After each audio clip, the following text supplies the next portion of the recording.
Coming up next, I'm going to have some interesting statistics from Seth Wilder involving our pre-snap motion from the last game. We're going to talk about our cornerback Jordan Lewis, Darian Thompson looking at playing time being taken away, and how Mike McCarthy feels about Joe Thomas and Trayvon Diggs. That'll be coming up next in the VA Dallas Cowboys Fan Sports Report. I'm gonna keep on running, and I'm not gonna stop. What up, Cowboy fans and YouTubers? It's that VA Dallas Cowboy fan coming back at you. Thank you for liking, sharing, commenting, and subscribing. I make these videos for me and you, and they're a little therapeutic. As I said at the top of the video, we will be discussing some things, a couple points I want to hit today, due to Seth Wilder. You can find him at Seth Wilder on Twitter, at Seth Wilder. Posted a couple interesting stats about pre-snap motions and motions at the snap, and how basically we, the fan, saw exactly what he was talking about in the percentages. It looks like the Rams obviously were the number one team pre-snap to show motion. All pre-snap motions, they showed at 58.3% a clip. That's something. For every snap they pull, over half was a pre-snap motion. Think about that. That's how our defense got put off and looked at a position for the majority of the game, is because they were running pre-snap motions most of the time. Now, also what contributed us to not knowing what they were doing was the motion at the snap. That was 33.8% a clip. That was, I don't know if y'all saw the game, but the announcers actually showed a graphic of Jared Goff when he's motioning back to pass and when he's handing the ball off.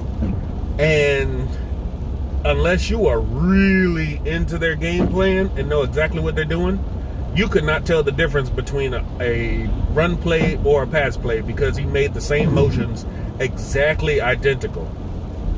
Now, this is the reason why our defense looked out of sorts, because they disguised their coverages so well. You just didn't know what they were doing.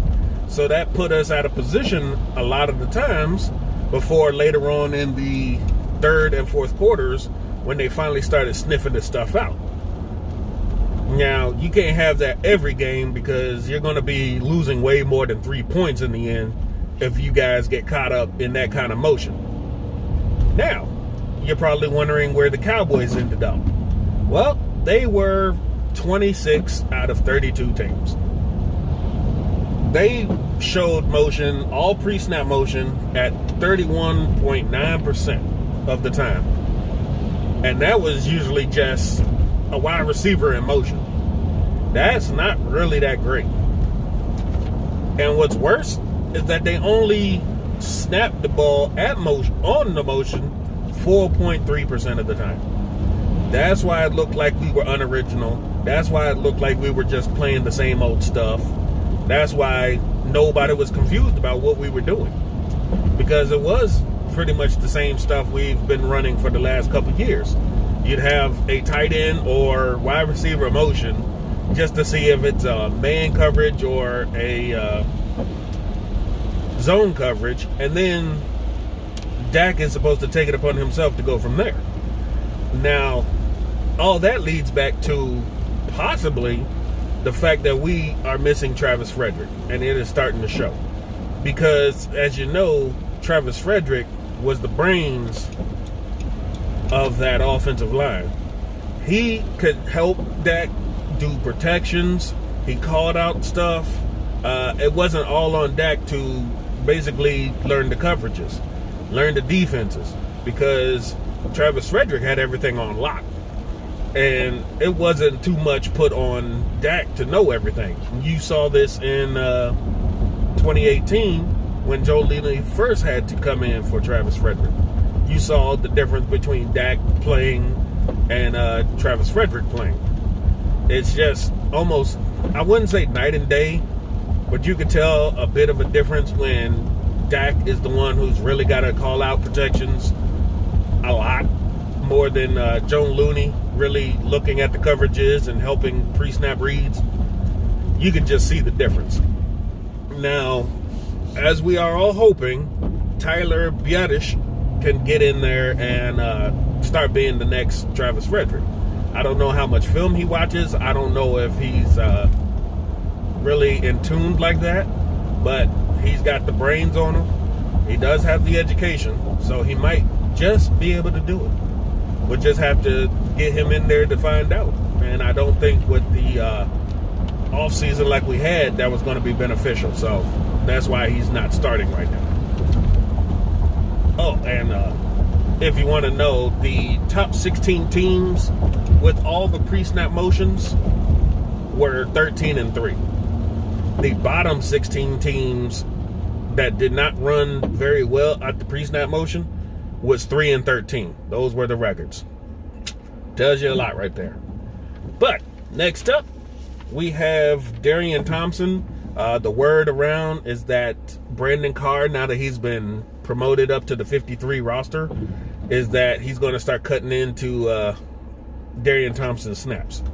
Now, they're trying to get the best guys on the field. Now, a lot of you hated Darian Thompson and thought he did a bad job, and that's probably why they're taking a look at Brandon Carr stepping in on some snaps and hopefully turning out a better outcome. I hope it works.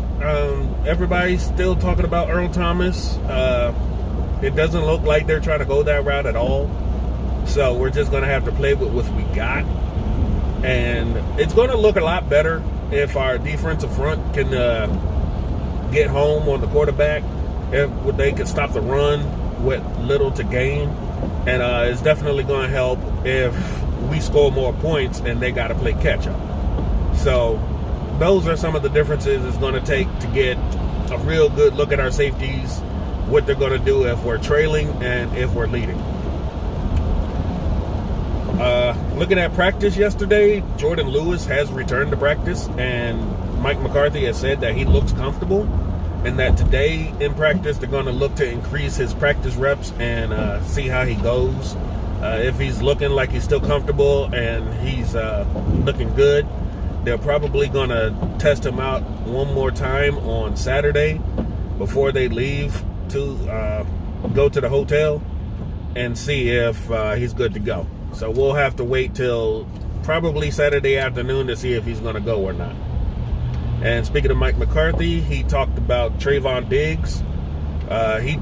He said that he showed he plays with a calmness and patience.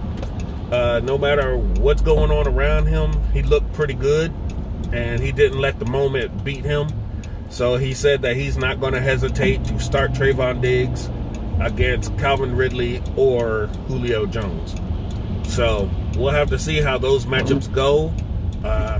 He's really being thrown into the fire, and hopefully he can step up. I mean, he didn't do a bad job of it against the Rams. He had that fair catch interception he could have made, but he mistimed his jump, and he also mistimed that jump on the long ball to Woods. He jumped. He just came up about a couple inches short of his fingertips, tipping that ball away. If that didn't happen, we'd be saying a whole different thing probably today. But Mike McCarthy's definitely high on Trayvon. He said he's earned the starting rotation, so hopefully he continues. And he also talked about working with Joe Thomas, and it's looking like right now with all the injuries in the linebacker corps that he's going to be the next man up, and that he has confidence in him because he has worked with him in Green Bay, and that he's looking forward to him playing any kind of spot that he needs to on that linebacker line, the corps. So there you have it. Until the practice reports come out for today, That's all I got for you. Hope I didn't take up too much of your time. Enjoy your day. It's raining here. The temperature is great. It's not too hot. It's not too humid. Anybody who's having some of that devastation down south, we pray for you. It's horrible weather right now. Hope they're okay. And you guys stay safe out there, all right? This is VA Dallas Cowboy fan. Out.